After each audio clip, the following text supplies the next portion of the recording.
तो महायुद्ध का तीसरा राउंड है शुरू हो चुका है। अमेरिका और ईरान दोनों मानने को तैयार नहीं है। अब दो मुद्दों पर टकराव बढ़ रहा है।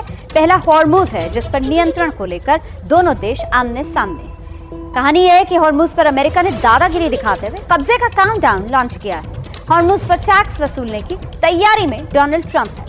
आज रात हॉर्मुज की नाकाबंदी करने की तैयारी है। दूसरी तरफ ट्रंप ने धमकी दे दी है, ईरान के खिलाफ अमेरिकी सैन्य कार्रवाई अगले 2 से 3 हफ्ते तक जारी रह सकती है।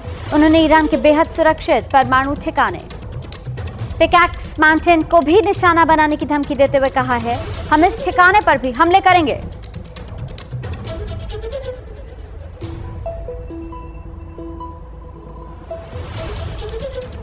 जरा नीरज से जानते हैं, रणनीतिक अहमियत क्या है ये पिकैक्स माउंटेन पर जो डोनाल्ड ट्रंप की तरफ से धमकी दी जा रही है हमले की?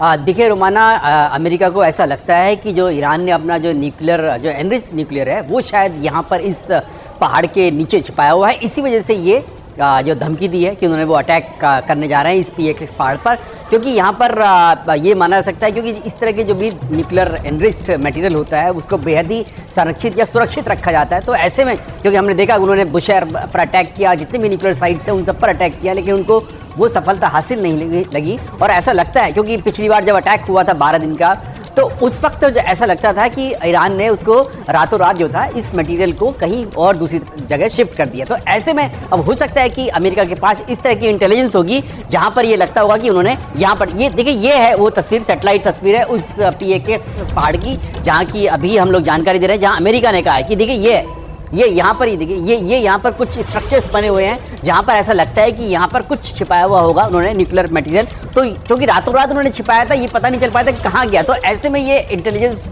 मिली होगी अमेरिका को कि इस PKX पहाड़ पर, क्योंकि देखिए किस तरह का पहाड़ है ये, अगर देखिए इसकी टेरेन देखिए तो ये देखिए कितना पत्थर वाला पहाड़ है। यहाँ पर इनके अंदर जाने के लिए भी जो जिस तरह के B-2 बॉम्बर्स का इस्तेमाल इसीलिए किया जाता है क्योंकि इनके नीचे जाने के लिए यहाँ पर जो साधारण जो बॉम्ब्स होते हैं वो इसका असर नहीं होता है। तो B-2 बॉम्बर्स का इस्तेमाल इसीलिए किया जाता है। देखिए ये स्ट्रक्चर है जो हम लोग बार बार दिखा रहे हैं यहाँ पर। तो ऐसा हो सकता है कि यहाँ पर इस पहाड़ के नीचे जो है न्यूक्लियर मटेरियल हो जो एनरिच्ड 460 किलो है, इसीलिए अमेरिका कह रहा है कि अब इस पर अटैक किया जाए।